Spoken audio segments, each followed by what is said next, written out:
கிறிஸ்துவுக்குள் அன்பான கர்த்தருடைய பிள்ளைகளே, உங்கள் யாவரையும் ஆண்டவராகிய இயேசு கிறிஸ்துவின் ஈடு இணையற்ற பரிசுத்த நாமத்தினால் உங்களை ஆசீர்வதிக்கின்றேன், வாழ்த்துகின்றேன். கர்த்தர் தாமே இந்த நாளில் நீங்கள் எதிர்பார்க்கிற நன்மைகள் யாவையும் பரத்திலிருந்து உங்களுக்கு அருளிச் செய்து நீங்கள் இம்மையில் சுகித்திருக்கும் மறுமையில் நிலைவாழ்வை சுதந்திரித்துக் கொள்ள அனுக்கிரகம் செய்வாராக. தினம் ஒரு மிஷனரி என்கின்ற தலைப்பில் இந்த நாளிலே நாம் பார்க்க இருக்க மிஷனருடைய பெயர் ஜான் வெஸ்லி. இவருடைய காலம் 1703 முதல் 1791 வரை. இவருடைய நாடு இங்கிலாந்து, இவருடைய தரிசன பூமி இங்கிலாந்து. இங்கிலாந்து திருச்சபை தந்தையை பின்பற்றி போதகரானார் ஜான் வெஸ்லி. ஆவிக்குரிய மனம் திரும்புதலை சரியான கிறிஸ்துவ வாழ்க்கை என்று போதிக்கத் தொடங்கினார். ஆனால் அவர் பணியாற்றிய திருச்சபை வெஸ்லியை வேத புரட்டராக கண்டிக்கவே இங்கிலாந்து திருச்சபை விட்டு வெளியேறினார். திறந்த வெளி பிரசங்கியானார். தெரு தெருவாக இவர் செய்த பிரசங்கத்தால் திரளான மக்கள் ரட்சிப்பின் அனுபவத்திற்குள் அனுதினமும் வந்தனர். இப்புதிய விசுவாசிகளை பராமரிக்கும் வளர்க்கும் பொறுப்பு அவரை சார்ந்ததால் மெதடிஸ்ட் என்ற புதிய திருச்சபையை ஸ்தாபித்தார். நற்செய்தி அறிவிப்பது இவருக்கு தேன் சுவை போல் காணப்பட்டது. இங்கிலாந்து தேசம் முழுவதும் 2,50,000 மைல்கள் குதிரையில் சவாரி செய்து 40,000க்கும் மேற்பட்ட பிரசங்கங்களை செய்துள்ளார். 200க்கும் மேற்பட்ட ஆவிக்குரிய புத்தகங்களை எழுதியுள்ளார். சமய பணிக்கும் சமுதாய பணிக்கும் சம்பந்தமில்லை என்று கருதப்பட்ட காலத்தில் சமுதாய புரட்சி செய்ததால் சமுதாய சிற்பி என்று அழைக்கப்பட்டார். இங்கிலாந்து முழுவதும் இலவச மருந்தகம், இலவச பள்ளிக்கூடம், இலவச ஆதரவற்றோர் இல்லங்கள் என ஏராளமான நன்மைகளை செய்துள்ளார். அடிமை முறைகளை அகற்றவும் அரும்பாடுபட்ட ஜான் வெஸ்லி தமது 88வது வயதில் இவ்வுலகை விட்டு விடைபெற்றார். பிரியமானவர்களே, ஜான் வெஸ்லியை போன்று சுவிசேஷத்தை சுறுசுறுப்புடன் அறிவிக்க உங்களை அர்ப்பணிப்பீர்களா? ஜான் வெஸ்லி விதமாய் சொல்லுகிறார், உற்சாகத்துடன் எரிவந்தமாய் சென்றிடு, நீ எரிவதை கண்டிட மக்கள் பல மைல் தூரம் நடந்து வந்து கவனிப்பார்.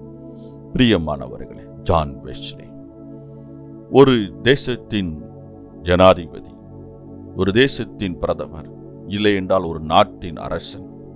ஒரு நாட்டில் என்ன செய்ய முடியுமோ செய்ய வேண்டுமோ அதை இவர் செய்து முடித்தார்.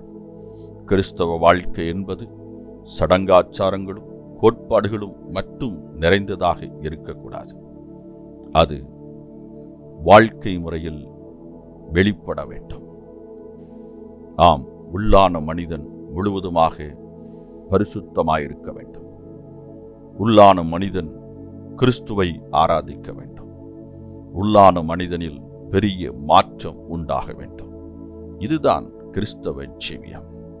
வெளி தோற்றத்தினால் ஏற்படுகிற மாற்றம் கிறிஸ்தவ வாழ்க்கைக்கு அடையாளமாக இருக்க முடியாது. இதை இவர் உரக்கச் சொன்னார். சபை அவரை வேத புரட்டர் என்று பட்டம் சுட்டியது. சபையை விட்டு வெளியேறினார். சுவிசேஷத்தை அறிவித்தார். சபைகளை உருவாக்கினார். இலவச மருத்துவம், இலவச பள்ளிக்கூடம், இலவச ஆதரவற்றோர் இல்லம் என இலவசமான பணிகளை அதிகமாய் செய்தார். கிறிஸ்துவுக்காக பணி செய்வோர் சமுதாய பணியில் ஈடுபடக்கூடாது. சமய பணி வேறு, சமுதாய பணி வேறு என்று பிரிக்கப்பட்ட காலம் அது. ஆனால் சமுதாய பணியும் சமய பணியும் ஒன்றோடு ஒன்று பின்னி பிணைந்திருக்கிறது என்பதை அவர் தம் செயல் மூலமாய் வெளிப்படுத்தினார். ஆம், கிறிஸ்தவன் என்றால் சமுதாய பணியில் ஈடுபடக்கூடாது, அதில் செயல்படக்கூடாது. அதில் தன்னை ஈடுபடுத்தினால் அவன் உண்மை கிறிஸ்தவனாய் இருக்க முடியாது என்கின்ற கோட்பாடை தகர்த்து எறிந்தார். ஆம், உண்மையான கிறிஸ்தவன் தனக்கு கொடுக்கப்பட்ட தாளந்தை எல்லா நிலையிலும் பயன்படுத்தி மாபெரும் சீர்திருத்தத்தை ஏற்படுத்துவான் என்பதே இவர் மூலமாய் வெளிப்படுகிறது.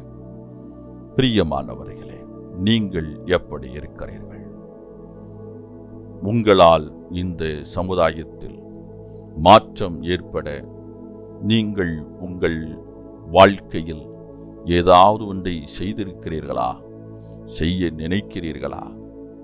நீங்கள் கிறிஸ்துவுக்குள் வாழ்கிறீர்கள் என்றால் சமுதாய சீர்கேடுகளையும் கண்டு சும்மா இருக்க மாட்டீர்கள். அங்கே ஒரு பெரும் புரட்சியை, மாற்றத்தை நீங்கள் ஏற்படுத்த கிறிஸ்துவின் மூலமாய் இருதயத்தில் தூண்டப்படுவீர்கள். இதுதான் உண்மை. உங்கள் இருதயத்தில் சமுதாய சீர்கேடுகள், சபையின் சீர்கேடுகளை குறித்த தாக்கம் ஏற்பட்டிருக்கிறதா?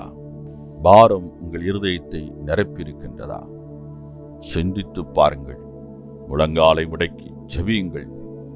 கர்த்தருக்காக தீவிரமாக செயல்படுங்கள். பெரிய சீர்திருத்தத்தை ஏற்படுத்துங்கள்.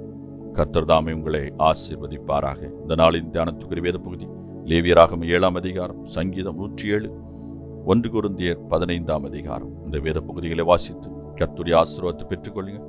கர்த்தர் தாமே உங்களை ஆசீர்வதிப்பாராக. ஆமென்.